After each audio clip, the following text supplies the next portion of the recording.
Buenas tardes.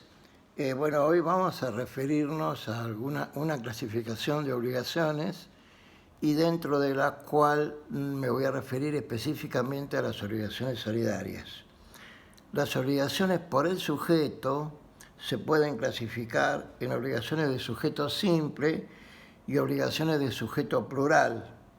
Y las obligaciones de sujeto plural, a su vez, pueden ser obligaciones simplemente mancomunadas, que están reguladas en los artículos 825 y 826 del Código Civil y Comercial, y obligaciones solidarias, que están reguladas en el artículo 827 al 849, obligaciones concurrentes, artículo 850 a 852, y falsa pluralidad, disyuntivas, artículos 853 al 855. Las obligaciones simplemente mancomunadas, cuyo concepto está dado por el artículo 825, son aquellas como son obligaciones con pluralidad de sujetos, puede que exista un acreedor y varios deudores. Entonces, el acreedor le puede pedir a cada uno de los deudores la parte que le corresponda. Por ejemplo, ustedes me deben a mí 100.000 pesos, cada uno de ustedes 10.000. Si la obligación es simplemente mancomunada, yo solamente le puedo pedir a uno de ustedes 10.000, la cuota parte que le corresponde. Esa es una obligación simplemente mancomunada. En cambio, las obligaciones solidarias, cuyo concepto está establecido en el artículo 827, donde dice que hay solidaridad en las obligaciones con pluralidad de sujetos y originadas en una causa única cuando, en razón del título constitutivo o de la ley, su cumplimiento total puede exigirse a cualquiera de los deudores por cualquiera de los acreedores. Acá no está dando la cuestión. En el mismo ejemplo anterior, si ustedes me deben a mí 100.000 pesos y cada uno me debe, en totalidad me deben 100.000, pero cada uno me debe 10.000, yo a cualquiera de ustedes le puedo exigir la totalidad del objeto de la obligación. O sea, le puedo exigir que me abonen la suma de 100.000 pesos, sin perjuicio después de las acciones que entre ustedes tengan, que se van a regir por lo que se llama el principio de contribución. Las obligaciones solidarias, como bien llamaba Josserand, son obligaciones al todo. Al todo. Yo puedo pedir la totalidad del objeto de la obligación. El artículo 828, las características de las obligaciones solidarias son, primero, hay pluralidad de sujetos. Son obligaciones con pluralidad de sujetos, que puede ser un acreedor y varios deudores, un acreedor y varios deudores, varios acreedores y un solo deudor, o varios acreedores y varios deudores. Y de ahí surgen las diferentes tipos de solidaridad: solidaridad pasiva, solidaridad activa y solidaridad mixta. La que más nos interesa es la solidaridad pasiva, que es aquella donde existe un acreedor y varios deudores. Y ese acreedor le puede pedir a cada uno de los deudores la totalidad del objeto de la obligación. La totalidad del objeto de la obligación. Los elementos de las obligaciones solidarias son pluralidad de sujetos, unidad de causa fuente, pluralidad de vínculos coligados y exigibilidad total de la obligación. Exigibilidad total de la obligación.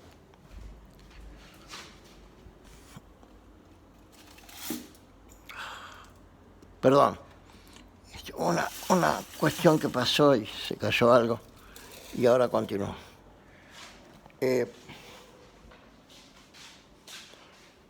Como les decía, pluralidad de vínculos coligados. Entonces, repito, pluralidad de sujetos, unidad de causa fuente, pluralidad de vínculos coligados y exigibilidad total de la obligación. Esto significa que se le puede pedir a cada uno de los deudores la totalidad del objeto de la obligación. La totalidad del objeto de la obligación. Muy bien.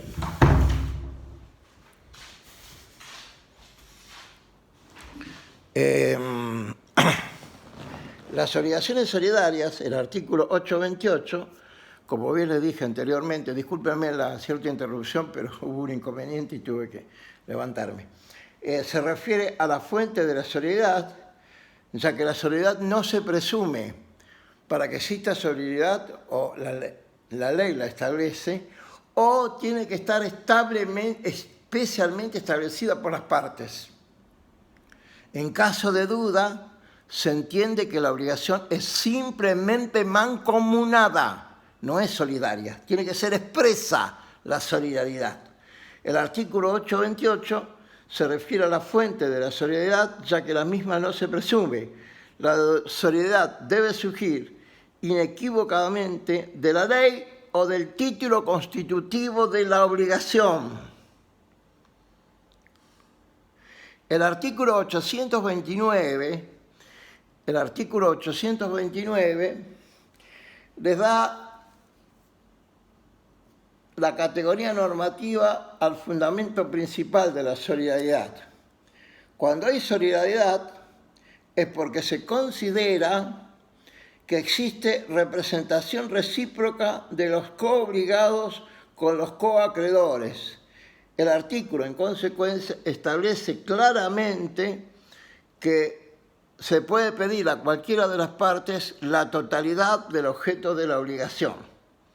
Esto, hablamos de la totalidad del objeto de la obligación, es porque, como dije en su momento, siguiendo al jurista francés Josserand, son las llamadas obligaciones al todo.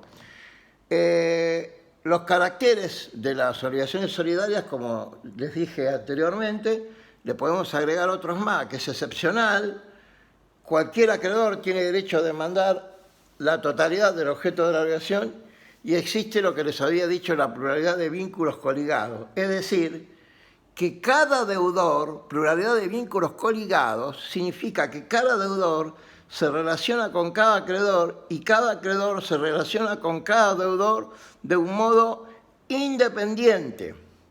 Pero esa independencia no es absoluta, ya que en virtud de la representación recíproca de los codeudores entre sí o de los coacreedores, los vínculos están coligados, en virtud de lo cual se le puede exigir, en caso del acreedor, a cualquiera de los deudores la totalidad. Y, por ejemplo, la culpa de uno de los deudores se hace extensiva a los demás deudores de la obligación solidaria. El dolo de uno de los deudores se hace extensivo a los demás deudores.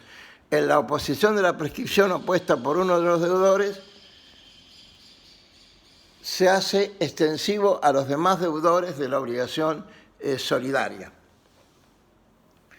El artículo 830 se refiere a las circunstancias de los vínculos y establece que la incapacidad o capacidad restringida de alguno de los acreedores o deudores no perjudica ni beneficia la situación de los demás, tampoco la existencia de modalidades al respecto.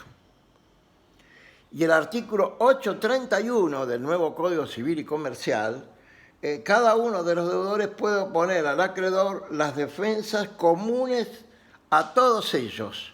Las defensas comunes a todos ellos. Las defensas personales pueden oponerse exclusivamente por el deudor acreedor. Pueden oponerse exclusivamente por el deudor acreedor. Los pagos parciales surgen los mismos efectos para todos los deudores. Y el artículo 832 se refiere a la cosa juzgada y a la sentencia contra uno de los codeudores es oponible a los demás. Es decir, existe una selectiva propagación de los efectos en este caso. La solidaridad pasiva, que es la que más nos interesa, está consagrada en el artículo 833, que establece el derecho a cobrar, que es la principal finalidad de la solidaridad pasiva. El acreedor tiene derecho a requerir el pago a uno o a varios, si es a varios ya está renunciando a la solidaridad, a uno de los codeudores de la obligación solidaria. El artículo 834 se refiere del derecho a pagar, y en este supuesto es la contracara. Cualquiera de los deudores solidarios tiene el derecho a pagar la totalidad de la deuda, y si después es ejecutado otro, este puede oponer la excepción de cosa juzgada. El artículo 835, discúlpenme que miro el reloj por el tiempo que tengo para que se pueda subir, se refiere a los modos extintivos, especialmente como se aplica al principio de propagación de las llamadas obligaciones solidarias, y en este caso nos vamos a encontrar con que el pago hecho por uno se hace extensivo a todos los demás deudores de la obligación solidaria. La renuncia hecha contra uno se hace extensiva a los demás. La confusión entre uno y de los deudores solidarios y el acreedor se hace extensiva a los demás. En relación a la transacción, todavía no vimos transacción, lo vamos a ver en la segunda parte, volveremos a hablar sobre esto. Hecha con uno de los codeudores solidarios, aprovecha a otros, pero no puede serles opuesta.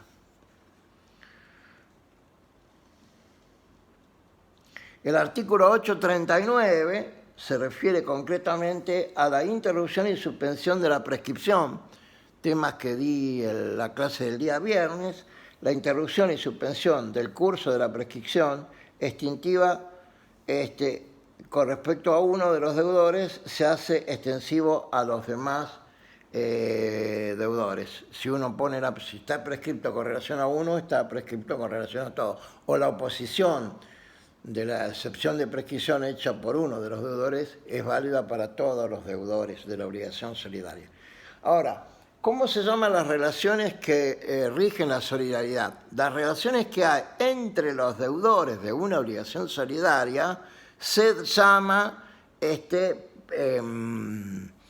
el principio de contribución, y entre los acreedores, cuando hay pluralidad de acreedores, principio de participación. El artículo 842 se refiere al caso de insolvencia de uno de los obligados solidarios. En este caso, la cuota correspondiente es cubierta por el resto de los obligados.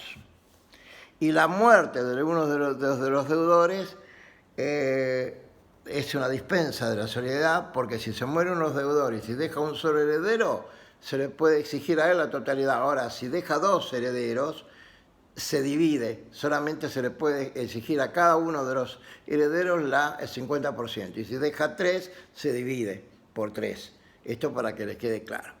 Bueno, espero alguna duda, el día viernes lo consultan, discúlpenme algunas interrupciones, pero bueno, son problemas ajenos que no dependen de mi voluntad, y perdónenme porque tengo un problema en la vista que ya saben y me impide hablar fijando la vista, o sea que tengo un problema. Bueno, cualquier duda el día viernes nos explican, y el doctor Venturas nos va a explicar, les va a explicar algunos fallos relacionados con la solidaridad en materia laboral, que son el caso Rodríguez con compañía embotelladora, de la tesis restrictiva, Escudero con 9 S.A., el caso Fernández contra Magid, y después de la tesis amplia, fundamentalmente el caso Benítez contra Plataforma Cero. Eso se lo irá a explicar el doctor Ventura. Bueno, muchas gracias y buenas tardes, muy amables.